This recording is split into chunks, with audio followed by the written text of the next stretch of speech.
প্রথম কথা হচ্ছে এই গতকাল আমরা হয়তো একটা শুনেছি, সেটা হচ্ছে শেখ হাসিনা বলেছেন যে মাথা উঁচু করে উনি আবার ফিরবেন।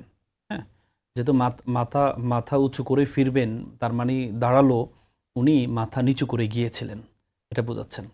এখন কথা হচ্ছে এই দম্ভটা কেন তাদের? এই দম্ভটার পেছনে মূল কারণ, এটার জন্য সরকারি দল বিরোধী দল দুইটাই দায়ী। এবং আমি মনে করি আওয়ামী লীগকে ফেরা খুব কঠিন হবে। কেন কঠিন হবে? কারণ আওয়ামী লীগের রাজনীতিটা শেখ হাসিনা নিজে নষ্ট করে দিয়েছেন। কীভাবে নষ্ট করেছেন? আপনি ইতিপূর্বে বাংলাদেশের ইতিহাসে আপনি যদি ইতিহাসটার দিকে তাকান, কখনো কিন্তু বাংলাদেশের প্রধানরা কখনো পালিয়ে যাননি।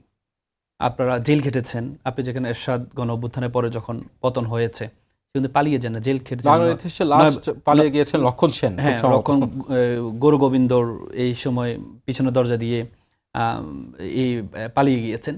কিন্তু এর পরবর্তীতে আমরা বর্তমান রিসেন্টলি যদি আমরা ইতিহাস দেখি, তাহলে দেখব শেখ হাসিনা পালিয়ে গিয়েছেন। পালিয়ে যাওয়ার মাধ্যমে উনি উনার রাজনীতিকে কবর রচনা করেছেন।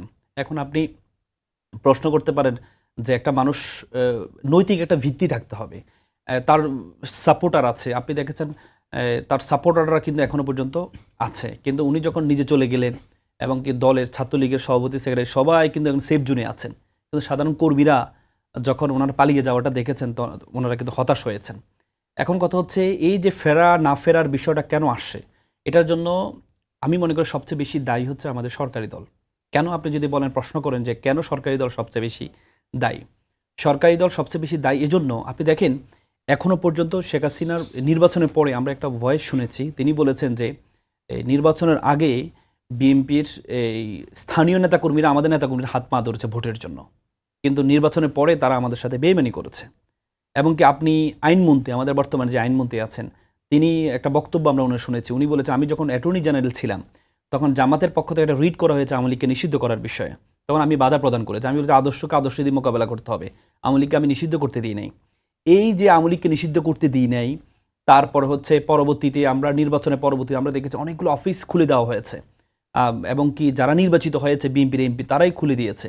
এখন কথা হচ্ছে আমরা যদি অতীতকে ভুলে যাই, আজকে যে বেগম জিয়া, যিনি এই যে আজকে বিএনপি এত জনপ্রিয় হওয়ার পেছনে 17-18 বছর সবচেয়ে বেশি নির্যাতিত হয়েছে কিন্তু বেগম জিয়া, এবং কি তাকে আমি মনে করি উনি এবং শেখ হাসিনার বয়স কিন্তু কাছাকাছি, কিন্তু বেগম জিয়া চলে গেলেন কেন? ওনাকে মেডিকেল কিলিংয়ের মাধ্যমে হত্যা করা হয়েছে।